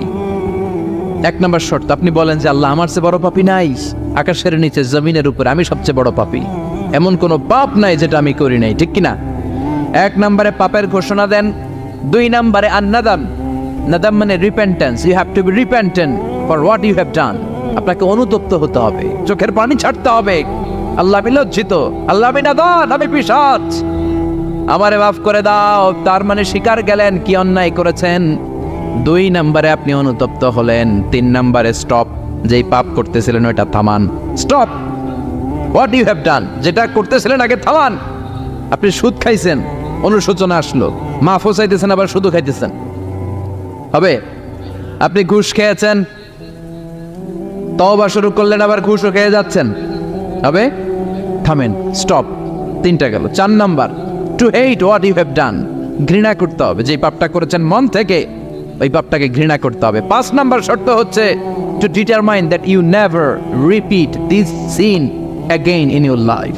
আল্লাহর ওয়াদা দেন, কমিটমেন্ট দেন যে আল্লাহ, আমার জীবনে পারতপক্ষে এই পাপ জীবনেও করব না। চিৎকার করে বলেন ঠিক কিনা? তার মানে আপনি স্বীকার যান, তারপরে আপনি অনুতপ্ত হবেন, যে পাপ করেছেন থামিয়ে দিবেন, পাপটারে মন থেকে ঘৃণা করবেন, আর আল্লাহরে ওয়াদা দিবেন আল্লাহ আর করব না। এই 5টা শর্তের আলোকে তওবা করলে জীবনের সব গুনাহ মাফ করে দিবে কে? এজন্য আল্লাহ বললেন, ইয়া আইয়ুহাল্লাযীনা আমানু তুবু ইলাল্লাহি তাওবাতান নাসুহা। তওবার মতো তওবা করো, সব গুনাহ মাফ করতে পারে কে? তওবা করবেন তো? রাজি আছেন? কবে করবেন?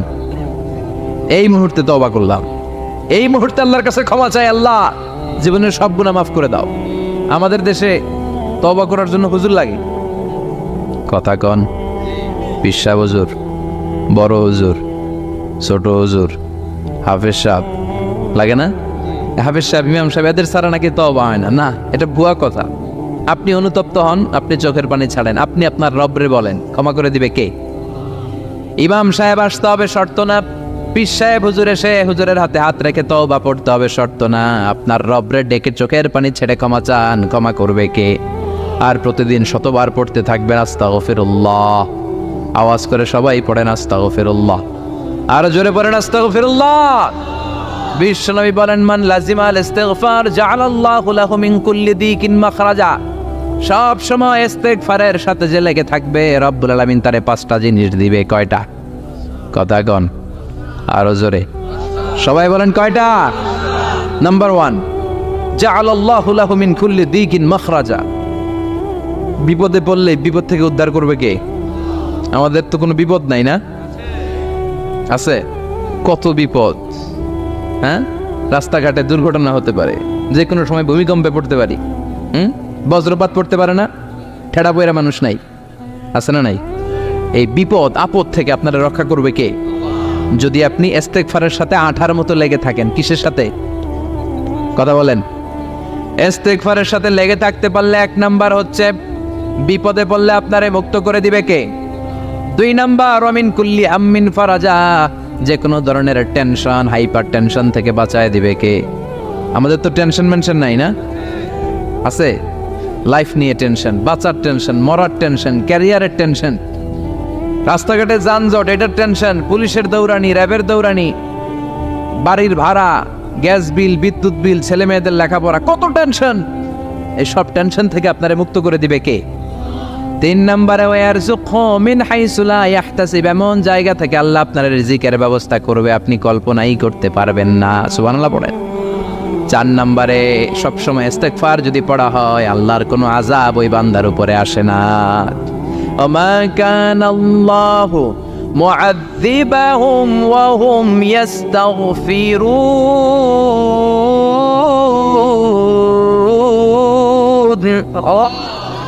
যতক্ষণ আমার বান্দা আমার কাছে ইস্তেগফার পড়তে থাকে আমার কোনো আযাব বান্দারে পাবে না। যতক্ষণ ইস্তেগফার পড়বেন আল্লাহর কোনো আযাব আপনার উপর আসবে না। 4টা গেল। 5 নাম্বার, বারবার ইস্তেগফার পড়লে রফিক ভাই আল্লাহ আপনারে মুস্তাজাবুদ দাওয়া বানিয়ে দোয়া করা মাত্র কবুল করে নেবে কে? মুস্তাজাবুদ দাওয়া বুঝেন তো? মানে যিনি হাত তুলতে দেরি কবুল হতে দেরি হয় না। বারবার ইস্তেগফার পড়ে দেখেন যে আপনার দোয়া কেমনে কবুল হয়। ইমাম আহমদ ইবনে হাম্বলের নাম শুনেছেন? হাম্বলি মাযহাবের প্রতিষ্ঠাতা। হানাফি, শাফিঈ, মালিকি, 4 নাম্বারটা আপনারা বলেন। হাম্বলি। এই হাম্বলি মাযহাবের ইমামের নাম আহমদ ইবনে হাম্বল। জগৎ বিখ্যাত মুহাদ্দিস। একক স্বতন্ত্র হাদিসের কিতাব হিসেবে পৃথিবীতে সবচেয়ে বড় যে হাদিসের কিতাব ওইটার নাম মুসনাদ আহমদ ইবনে হাম্বল। 40,000 হাদিসের কালেকশন আছে এটাতে। এই ইমাম আহমদ ইবনে হাম্বল ওনার শেষ জীবনটা হাদিস পড়ানো হাদিস কালেকশনের জন্য ব্যয় করেছেন। শহরের পর শহর, দেশ থেকে দেশান্তরে ঘুরতেন একটা হাদিসের জন্য।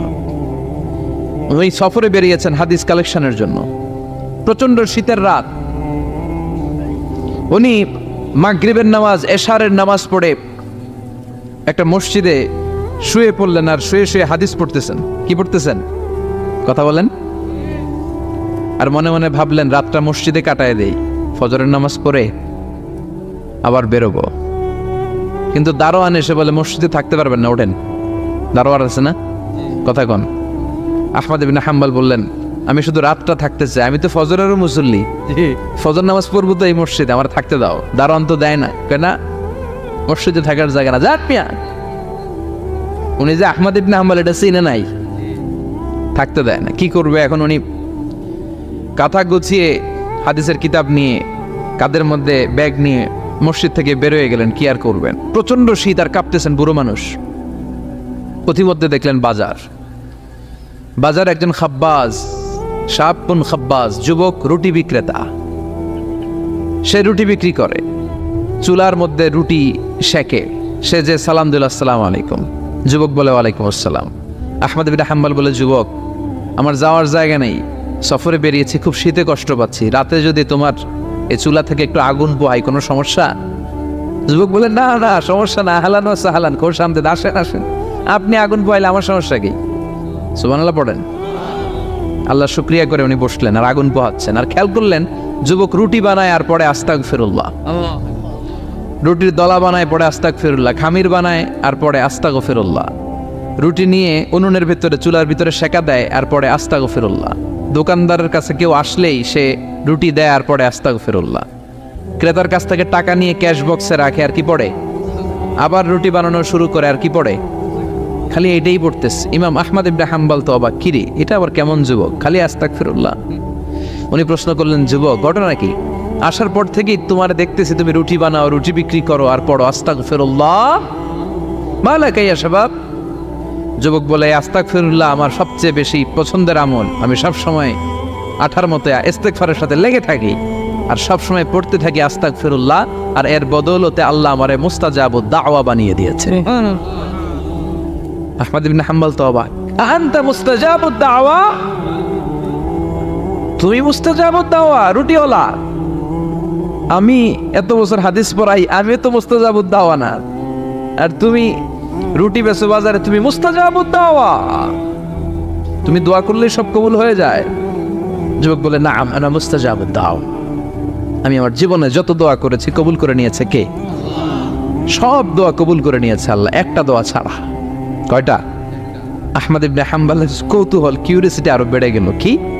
সব দোয়া কবুল হয়েছে একটা দোয়া ছাড়া? মাযালিকা দোয়া ইয়া শাব, কি সেই দোয়া? যুবক এবার বলতে শুরু করলো, আমার জীবনে যে দোয়াটা আল্লাহ কবুল করে নাই সেটা হচ্ছে আমি আল্লাহর কাছে অনেক চেয়েছি, অনেক দোয়া করেছে যে আল্লাহ শুনেছি এই জামানার সবচেয়ে বড় মুহাদ্দিস, তার নাম নাকি ইমাম আহমদ ইবনে হাম্বল, আল্লাহ তোমার কাছে আমার চাওয়া আমি যেন এই ইমাম আহমদ ইবনে হাম্বলের দেখে মরতে পারি। আমি যেন ইমাম আহমদ ইবনে হাম্বলের হাতে হাত রেখে মুসাফা করতে পারি আর তার কপালে একটা চুমু এঁকে দিতে পারি। আহমদ ইবনে হাম্বল আবেগপ্রবণ হয়ে গেলেন, চোখের পানি ছেড়ে দিলেন, বললেন, যুবক, তোমার এই দোয়াটাও কবুল হয়ে গিয়েছে। আহমদ ইবনে হাম্বলের দেখা আর সাক্ষাৎ পাওয়ার জন্য আহমদ ইবনে হাম্বলের বাড়িতে তোমার যাওয়ার দরকার নাই। আহমদ ইবনে হাম্বল তোমার দরবারে ছুটে এসেছে। আনা আহমদ ইবনে হাম্বল মুহাদ্দিসুদ দাহর, আমি নিজেই আহমদ ইবনে হাম্বল। যুবক চোখের পানি ছেড়ে দেয়, আহমদ ইবনে হাম্বল চোখের পানি ছেড়ে দেয়। যুবক চিৎকার মেরে ইমাম আহমদ ইবনে হাম্বলকে জড়িয়ে ধরে, হাতে হাত রেখে মুসাফা করে, কপালের মধ্যে চুমু খায় আর আল্লাহর শুকরিয়া করে বলে, ও ইমাম, আসলে এই দোয়াটাও আল্লাহ আজকে কবুল করে নিল। বিশ্বাস হয়? সবসময় ইস্তেগফার পড়লে আপনার দোয়াগুলোর এইভাবে কবুল করে নিবে কে? এই 5টা জিনিস পাবেন সবসময় যদি ইস্তেগফারের সাথে লেগে থাকেন। রাজি আছেন তো? এজন্য বিশ্বনবী সব সময় নামাজে সালাম ফেরানোর পরে পড়তেন আস্তাগফিরুল্লাহ। কি পড়তেন? 3 বার পড়তেন আস্তাগফিরুল্লাহ, আস্তাগফিরুল্লাহ, আস্তাগফিরুল্লাহ। পড়তে রাজি আছেন? ইস্তেগফারের অনেকগুলো আলফাজ আছে, সবচেয়ে ছোট ইস্তেগফার হচ্ছে এটা, আস্তাগফিরুল্লাহ, আস্তাগফিরুল্লাহ। আরো আছে আস্তাগফিরুল্লাহ আল্লাযী লা ইলাহা ইল্লা হুয়াল হাইয়ুল কাইয়্যুম ওয়া আতুবু ইলাইহি। বিশ্বনবী বলেন, এই ইস্তেগফারটা যদি কেউ পড়ে, আত-তাওয়াল্লি মিন ইয়াউমিজ যাহাফ, যুদ্ধের ময়দান থেকে পালিয়ে আসা কবিরা গুনাহ। কি গুনাহ? কাফেরদের সাথে যুদ্ধ, আমি তাগড়া যুবক, তলোয়ার নিয়ে নেমেছি, আমার দেহের 1 ফোঁটা রক্ত থাকা পর্যন্ত আমি যুদ্ধ চালিয়ে যাব, আমি ফিরে আসতে পারবো না, আইনটা কার? ফিরে আসলে কবিরা গুনাহ। বিশ্বনবী বলেন, যুদ্ধের ময়দান থেকে ফিরে এসেছে এরকম কবিরা গুনাহ অবলম্বনকারীও যদি আস্তাগফিরুল্লাহ আল্লাযী লা ইলাহা ইল্লা হুয়াল হাইয়ুল কাইয়্যুম ওয়া আতুবু ইলাইহি পড়ে, ওই কবিরা গুনাহকারীকেও ক্ষমা করে দিবে কে? পড়তে রাজি আছেন তো? আবার সাইয়েদনা আবু বকর বললেন, ইয়া রাসূলুল্লাহ আল্লিমনি দুআআন আদউ বিহি ফি সালাতি, এমন দোয়া আপনি আমারে শিক্ষা দেন যেই দোয়াটা আমি নামাজে পড়তে পারি। বিশ্বনবী বললেন, পড়ো, আল্লাহুম্মা ইন্নী যালামতু নাফসি যুলমান কাসীরান ওয়া লা ইয়াগফিরুয যুনুবা ইল্লা আনতা ফাগফিরলি মাগফিরাতাম মিন ইনদিক ইন্নাকা আনতাল গফুরুর রহিম। সুবহানাল্লাহ পড়েন। আল্লাহ বলেন, আমি দুনিয়াতে আমার আদেশ বাস্তবায়নের জন্য লি ইজরাই আহকামিল্লাহি ওয়া তানফীযি আওয়ামিরিল্লাহ, আল্লাহর আদেশ, আল্লাহর নিষেধ জমিনের বুকে পালন করার জন্য মানুষকে আমি খলিফা বানিয়েছি। কার কথা? চুরি করলে হাত কেটে দাও, কার আইন? নাকি মাননীয় প্রধানমন্ত্রী শেখ হাসিনার আইন? এই দেশের বানানো আইন। চুরি করলে হাত কাটো, কথাটা কার? السارق والسارقة فاقطعوا أيديهما جزاء بما كسبا نكالا من الله والله عزيز حكيم. If anyone steal something very precious from the society, the government should cut down his right hand. দামি কিছু চুরি করলে, এটা সাক্ষীর দ্বারা সাব্যস্ত হলে গভর্নমেন্টের উচিত তার ডান হাতটা 1 কোপ মেরে কেটে দেয়া। কার কথা? বানু মখজুমিয়া গোত্রের এক মেয়ে মদিনাতে চুরিতে ধরা পড়ল। অনেক বড় ফ্যামিলির, ডিগনিফাইড শিল্পপতির মেয়ে। সাহাবারা বলল, এই মেয়ের হাত যদি বিশ্বনবী মদিনায় কেটে দেয়, মদিনাতে তো মারামারি লেগে যাবে। কে বলবে বিশ্বনবীর কাছে যে সুপারিশ করার ক্ষমতা কারো নেই? বিশ্বনবীর পালক পুত্র ওসামা বিন যায়েদ, যায়েদ ইবনে হারেসা, তার ছেলে ওসামা পালক পুত্রের ছেলে, তাকে বিশ্বনবী বড্ড ভালোবাসতো। তার উপাধি হলো হুব্বু রাসূলিল্লাহ, বিশ্বনবীর ভালোবাসা। সবাই বলল, ওসামা, আমরা যে বলতে পারবো না, তুই যে নবীরে সুপারিশ কর। ও নবী, যদিও চুরি করেছে মেয়েটা, সাব্যস্ত হয়েছে, কিন্তু আপনি মাফ করে দেন, হাত কেটে দিয়েন না। ওসামা যে বলে, নবী হাত কেটে দিয়েন না। বিশ্বনবীর চেহারাটা আগুনের গোলার মতো লাল হয়ে গেল। বিশ্বনবী বললেন, ওসামা, এটা আল্লাহর আইন, সুপারিশ করার সাহস তোর বুকের ভিতরে দিল কে? কে দিয়েছে স্পর্ধা? লাউ আন্না ফাতিমাতা বিনতি মুহাম্মদ সারাকাত লাকাতা মুহাম্মাদুন ইয়াদাহা। এই মেয়ে তো দূরের কথা, আমার কলিজার টুকরা, নয়নের পুটুলি, জান্নাতি নারীদের সর্দারিনী আমার মেয়ে ফাতেমাও যদি চুরিতে ধরা পড়ে, আমি তলোয়ারটা বের করে ফাতেমার হাত কেটে দিতে 1 সেকেন্ডও দেরি করব না। কারণ আইনটা কার? চিল্লায় বলেন, কার? এজন্য বাংলাদেশে চুরি চামারি আসানা নাই, হাজার হাজার কোটি টাকা উধাও হয়ে যায়, আসানা নাই। আমাদের মাননীয় প্রধানমন্ত্রী যদি এই নিয়ম করে দেয়, যারাই চুরি করবে হাত কেটে দেয়া হবে। বাইতুল মুকাররমের স্কয়ারের সামনে হাত কেটে দেয়া হবে, আর প্রতিটা চ্যানেল লাইভ ব্রডকাস্ট করবে, এটা সরাসরি সম্প্রচার, আমরা সবাই দেখবো কেমনে চোরদের হাত কাটে। এই নিয়ম যদি আমাদের মাননীয় প্রধানমন্ত্রী করে দেয়, দেশে আর চোর খুঁজে পাওয়া যাবে? কথা কন। তবে এই চোর লাউ চোর, ডাইল চোর, মুরগি চোর না, যারা 1000 কোটি টাকা মেরে দেয়, এক সিগনেচারে দেশের 10,000 কোটি টাকা নাই, চিল্লায় বলো ঠিক কিনা? এই চোরদের বিচার যদি করা যেত, তাহলে এই দেশে আর দুর্নীতি থাকতো না, দুর্নীতি দমন কমিশনের দরকার হতো না, মন্ত্রীদের রাতের ঘুম হারাম হতো, এটা মদিনার সমাজ হয়ে যেত, শান্তির বাংলাদেশ হয়ে যেত, ঠিক কিনা? এজন্য আল্লাহ বললেন, গোলাম, এই জমিনের ভেতরে চুরি করলে হাত কেটে দিবা, জিনা ব্যভিচার করলে ডেথ পেনাল্টি, ক্যাপিটাল পানিশমেন্ট, মৃত্যুদণ্ড, সর্বোচ্চ শাস্তি, ঠিক কিনা? এজন্য ইসলাম দিয়ে যদি আইন কায়েম করা হয়, 24 ঘন্টার আলটিমেটামে সব বিচার হয়ে যাবে, যেরকম, ঠিক কিনা? ইসলাম বলে চোরের হাত কেটে দাও, জিনা ব্যভিচার করলে ডেথ পেনাল্টি, সৌদি আরবে হেড অফ করে, গলা কেটে ফেলে। বাংলাদেশেও যদি এটা করা যেত, খবর হয়ে যেত, আর কোন ধর্ষক বাংলার জমিনে জন্মাতো না, চিল্লায় বলো ঠিক কিনা? আল্লাহ বলেন, আমি মানুষকে খলিফা বানিয়েছি আমার এই হুকুম আহকামগুলো বাস্তবায়নের জন্য। সব সৃষ্টিকুলের মধ্য থেকে মানুষকে আমি বানিয়েছি আশরাফুল মাখলুকাত, আবার মানুষকে বানিয়েছি আমি আমার খলিফা, আবার মানুষের চেহারাটা আমি আল্লাহ সব চাইতে সুন্দর করে তৈরি করেছি। সুবহানাল্লাহ। লাকাদ খালাকনাল ইনসানা ফি আহসানি তাকওয়িম, আমি মানুষের চেহারাটা সব চাইতে চমৎকার অবয়ব দিয়ে তৈরি করেছি রে গোলাম। সুবহানাল্লাহ। পৃথিবীতে যত প্রাণী আছে সব সৃষ্টির মধ্য থেকে আমাদের সৃষ্টিটা সুন্দর না? আপনি হিউম্যান অ্যানাটমি নিয়ে যদি গবেষণা করেন, কেমনি আল্লাহ আমাদের এখানে হার্ট দিলেন, লাঞ্চ দিলেন, হ্যাঁ, তারপরে 206টা হাড্ডি দিলেন, হাড্ডিগুলো আবার ব্যান্ড করা যায়, দেখছেন? বাঁকা করা যায় না? এটা বাঁকা করা যায়, বাঁকা না করলে আপনি খাইতে পারতেন? ক্রিকেট যারা খেলো, পেস বল করতে পারতা, স্পিন বল, হ্যাঁ, অফিস স্পিন, লেগ স্পিন, কয় হুজুরও জানে কেমনে রে, তোর থেকে শিখছি বেটা। তো এই যে ছেলেপেলারা এরকম অফ স্পিন করে, লেগ স্পিন করে, এগুলো হচ্ছে আল্লাহর দেয়া কারিশমা, হাত ঘুরানো যায়। আল্লাহ যদি এটাকে এরকম ব্যান্ড করার সুযোগ না দিতেন, করতে পারতাম? আবার এইখানেও বাঁকা করার সুযোগ আছে না নাই? এইখানেও আছে না নাই? আবার এইখানেও আছে না নাই? কত কাজ। বাজার করে যখন বাজারের ব্যাগ যখন নিয়ে আসেন, কোথায় ধরে রাখেন? আঙ্গুলে ধরে রাখতে হয়। ক্যারাম যখন খেলো, কি দিয়ে টোকা মারো? সুবহানাল্লাহ কয় না বলাবা? আহা, কত খেলার সিস্টেম আল্লাহ দিলেন। আবার ক্রিকেটের মধ্যে 2 আঙ্গুল তুললে কি? ওই যে সব মুখস্থ।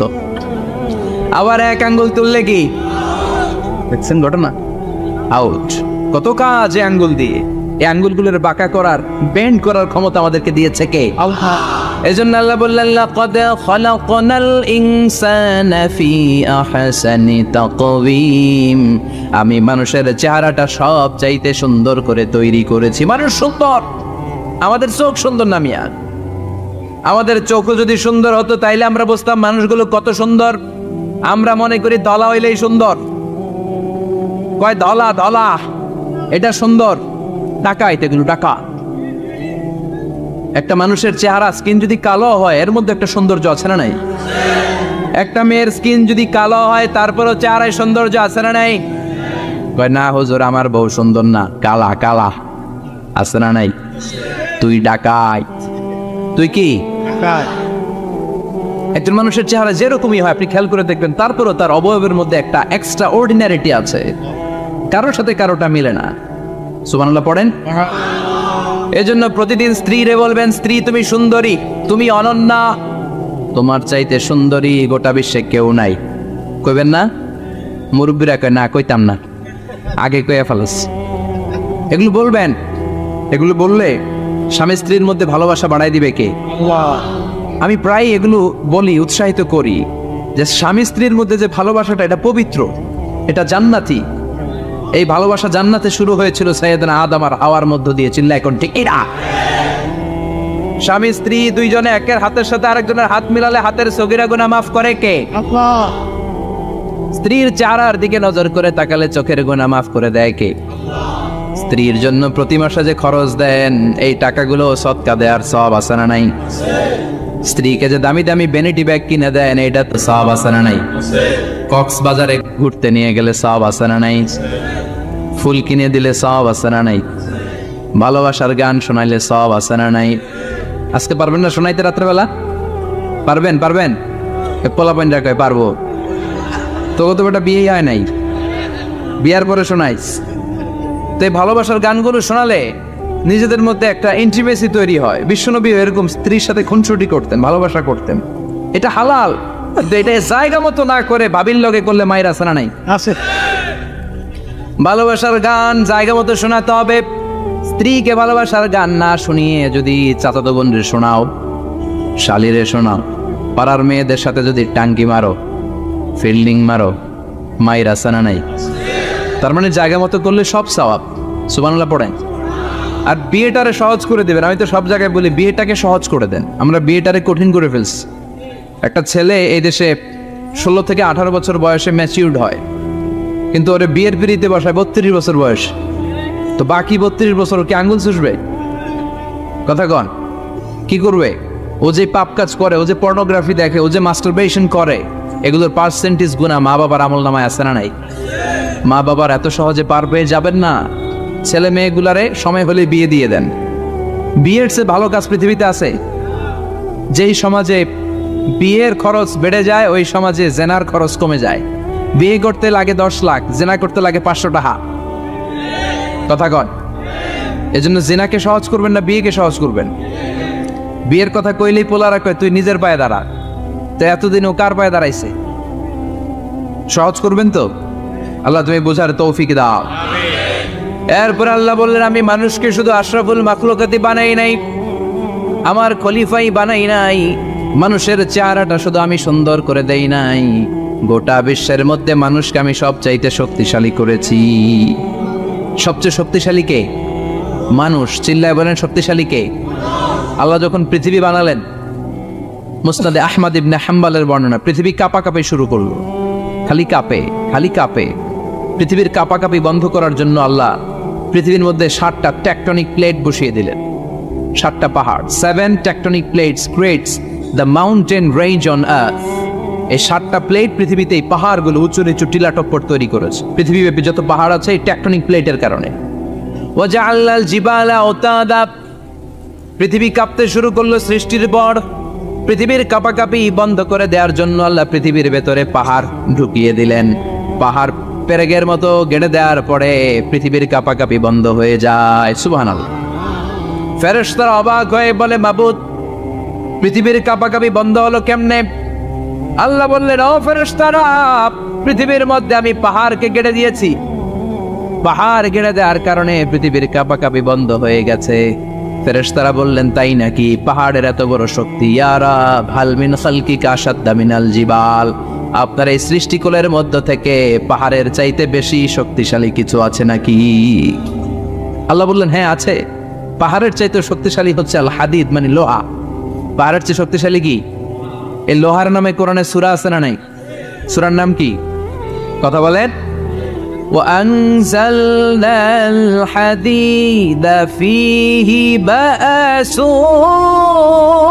شديد। আমি আকাশ থেকে জমিনের মধ্যে হাদিদ মানে লোহা পাঠিয়েছি। লোহার মধ্যে আছে প্রচন্ড শক্তি। ওয়া মানাফিউ লিন-নাস, লোহার মধ্যে আছে মানুষের জন্য উপকার। পৃথিবীতে এমন কোনো জিনিস নাই যে এই জায়গায় লোহা নাই, ঠিক কি না? বিমান বানাতে লোহার দরকার আছে না নাই? গড়ি বানাতে দরকার আছে না নাই? আংটি বানাতে দরকার আছে না নাই? গাড়ি বানাতে, বাড়ি বানাতে, সব বানাতে কি লাগে?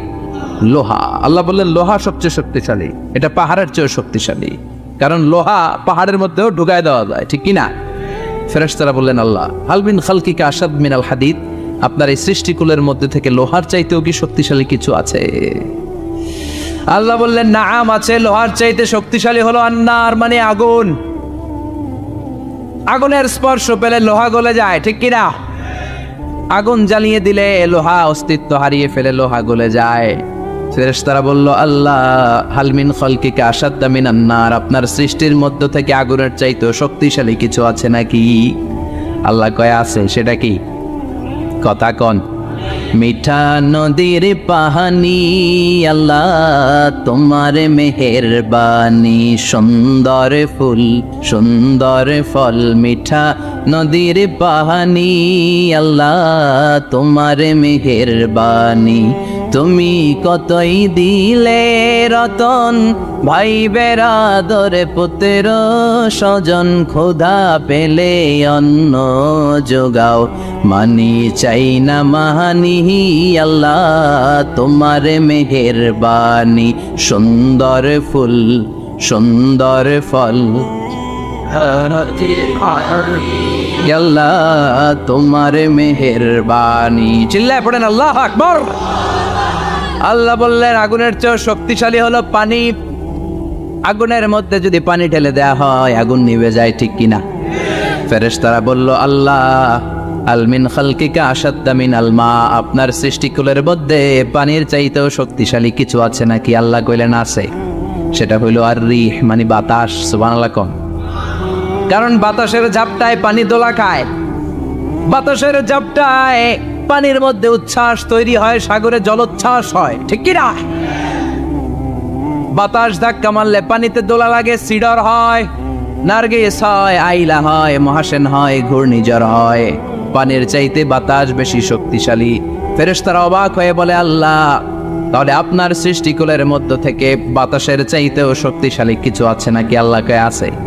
ফেরেশতারা বললেন বাতাসের চাইতেও শক্তিশালী যদি কিছু থেকে থাকে সেটা কি? আল্লাহ বললেন সেটা হলো মানুষ, বনি আদম আল ইনসান।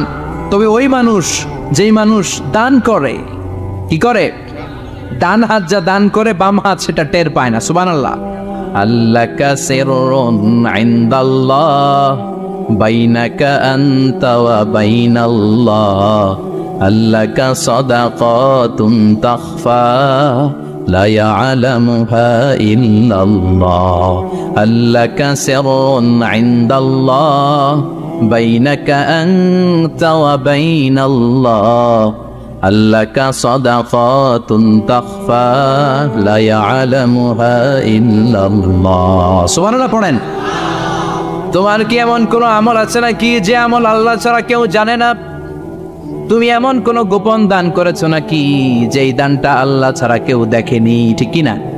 গোপন দান আল্লাহর রাগকে কমিয়ে দেয়।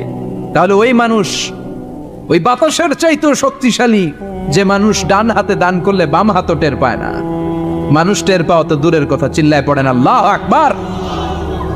এজন্য আল্লাহ বললেন মানুষকে আমি আশরাফুল মাখলুকাত বানালাম, মানুষকে আমি আমার খলিফা বানালাম, মানুষের চেহারাটা সুন্দর করলাম, আবার মানুষকে আমি সব চাইতে শক্তিশালী করে বানালাম।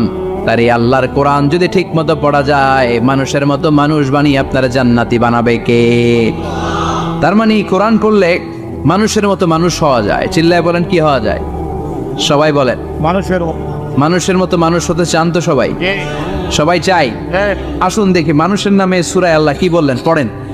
আউযু বিল্লাহি মিনাশ শাইতানির রাজিম, বিসমিল্লাহির রহমানির রহিম। হাল আতা আলাল الإنسان حين من الدهر لم يكن شيئا مذكورا। আল্লাহ বললেন মানুষের জীবনের একটা সময় ছিল যেই সময়টা উল্লেখ করার মতো মানুষ কিছুই ছিল না। সুবহানাল্লাহ। প্রত্যেক মানুষের জীবনে এমন একটা সময় ছিল যেই সময়টাতে উল্লেখ করার মতো সে আসলে কিছুই ছিল না, তার অস্তিত্বই ছিল না, সে জিরো ছিল, তাকে জিরো থেকে হিরো বানিয়েছে কে? আল আতা আলাল ইনসান, এ হাল হচ্ছে ইস্তেফাম তাকরিরি, বিমানা কাদ আতা আলাল ইনসান। অবশ্যই অবশ্যই মানুষের জীবনে এমন একটা সময় এসেছে লাম ইয়াকুন শাইআম মাযকুরা, উল্লেখ করার মতো সে কিছুই ছিল না। কার কথা?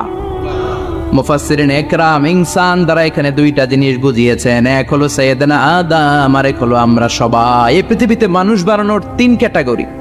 ক্যাটাগরি নাম্বার 1, মাও নাই বাবাও নাই। এই সিস্টেম আল্লাহ কার বানাইছে? কথা বলেন। আবার শুধুমাত্র মা আছে বাবা নাই, এই সিস্টেমে কাকে বানালেন? আবার বাবাও আছে মাও আছে, এই সিস্টেমে কারে বানালেন? আমাদেরকে বানালেন। আবার সৈয়দনা আদমকে আল্লাহ যখন বানালেন, তিনি বানালেন মিন তিনিন লাযিব, এঁটেল মাটি থেকে বানালেন। এঁটেল মাটি দিয়ে কাঠামো বানানো যায় না, স্ট্রাকচার করা যায় না। এঁটেল মাটি জমিন থেকে নিয়ে আল্লাহ রেখে দিলেন 40 বছর। চিল্লায় বলেন কয় বছর? আর আকাশকে বললেন ইয়া সামা ওয়ামতিরি আলাইহি 40 সানা, ও আকাশ এই মাটির উপরে 40 বছর তুমি বৃষ্টি দাও। 40 বছর এঁটেল মাটির উপরে বৃষ্টি জমতে জমতে জমতে জমতে এটা হয়ে গেল হামাইম মাসনুন, কাদামাটি। সুবহানাল্লাহ পড়ে। কাদামাটি থেকে গেল 40 বছর।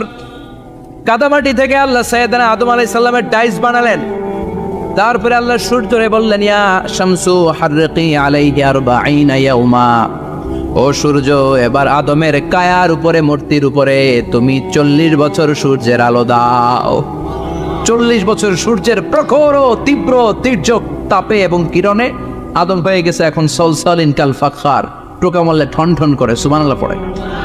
এখনো রুহের ফুৎকার দেয় নাই এখনো, কিন্তু কেটে গেছে 120 বছর। 340 কত? 120 বছর চলে গেল। এই বিশাল লম্বা সময়ে আল্লাহ বললেন লাম ইয়াকুন শাইআম মাযকুরা, উল্লেখ করার মতো আদম কিছুই ছিল না। রুহের ফুৎকার যেহেতু দেয় নাই 140 বছর, এটা এঁটেল মাটি, পরে ছিল কাদামাটি, এরপরে হয়েছে মূর্তি, ঠনঠনে মূর্তি। উল্লেখ করার মতো আদমের জীবনে 124 বছরে কিছুই ছিল না। চিল্লায় বলেন ঠিক কিনা? আবার আমরাও যারা সলিমুদ্দিন কলিমুদ্দিন, আমরাও আমাদের মায়ের পেটের ভেতরে প্রথমে ছিলাম 40 দিন। বুখারীর বর্ণনা ইন্না আহাদাকুম ইউজমাউ খালকুহু ফি বাতনি উম্মিহি 40 ইয়াওমান সুম্মা ইয়াকুনু নুতফাতান মিসলা যালিক সুম্মা ইয়াকুনু আলাকাতান মিসলা যালিক ফায়াতি ইলাইহিল মালাকু ফায়ানফাখু ফীহির রূহ। আমরা যারা সলিমুদ্দিন কলিমুদ্দিন, আমরা আমাদের মায়ের পেটের ভেতরে 40 দিন ছিলাম নুতফা, এক ফোঁটা বীর্য। তারপরে 40 দিন ছিলাম আলাকা, রক্তপিণ্ড। তারপরে 40 দিন ছিলাম মুদগা, গোশতপিণ্ড। 340 120 দিন। কয় দিন? এই 120 দিনের লম্বা সময়ে লাম ইয়াকুন শাইআম মাযকুরা, উল্লেখ করার মতো আমরা আসলে কিছুই ছিলাম না, কারণ মানুষই তো হয় নাই, ডিফর্ম বেবি, এখনো দেহের আগাগোড়া কিছু হয় নাই। 120 দিন পর ফেরেশতা এসে আমার দেহের মধ্যে ফুৎকার দিয়ে যায়, তখন আমার হার্ট পার্টিশন চালু হয়ে যায়, আমার হার্টবিট চালু হয়, সিস্টলিক ডায়াস্টলিক, এই যে ধপ ধপ ধপ, এই প্রেশারটা ছাড়া মানুষ বাঁচে? ফুসফুসের কাজ কি? খালি ধপ ধপ করে, দম টানে আর দম নেয়, দম ফুরাইলে ঠুস। আমরা ছিলাম নুতফা, আলাকা, মুদগা, sperm drop, then blood clot, and finally the little flesh. আমি আমার এমফিল রিসার্চ করেছি এটার উপর, এটা ইংরেজিতে বলে এমব্রয়োলজি, ভ্রূণতত্ত্ব। How the little embryo develops in mother womb, মায়ের পেটে এই ছোট্ট ভ্রূণ, এটা কেমন করে শুক্রাণু ডিম্বাণু থেকে 8 মাস 10 মাস 9 মাস পরে কেমন করে জমিনে আসে। How the little embryo develops in mother womb, মায়ের পেটে কেমন করে ডেভেলপ করে। একেবারে ক্ষুদ্র ছিলাম আমি, তুচ্ছ ছিলাম আমি, নগণ্য ছিলাম আমি, আমার কোনো নাম ছিল না, আমার কোনো গ্রাম ছিল না, আমার কোনো পরিচয় ছিল না। এখন দুনিয়াতে আমাদের পরিচয় আছে না নাই? কিন্তু মিজানুর রহমান আজহারী একটা সময় লাম ইয়াকুন শাইআম মাযকুরা, তোর কেউ চিনতো না, তোর নামটাও কেউ জানতো না, উল্লেখ করার মতো তুই কিছুই ছিলি না। এটা দিয়ে আল্লাহ বোঝাতে চাইলেন তোর